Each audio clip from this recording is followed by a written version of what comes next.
அழகான கவிதைகள்லாம் நீள நீளமா சொல்லணும் அவசியம் இல்லை, 2-3 வரியில அழகா சொல்ல முடியும்.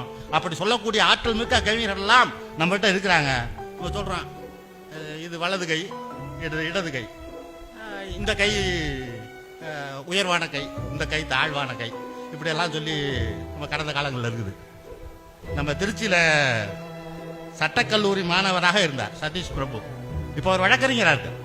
சட்டக்கல்லூரி மாணவராக இருக்கும்போது அவர் எழுதின புகழ்பெற்ற கவிதை தான் மலமல்லும் தோட்டிக்கு எந்த கை பீச்சாங்கை என்று கேட்ட கேள்வி.